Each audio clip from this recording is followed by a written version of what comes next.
सारखेच वाटणारे दिस आणि इट हे दोन शब्द मग नेमके ते कुठे वापरावेत चला तर बघूया।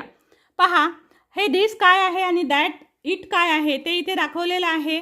नेमकं दिस काय करतं बघा, इट शोज एनी नाउन, ते नाउन दर्शवतं। तर इट काय असतो तर इट रिप्लेसेस अ नाउन।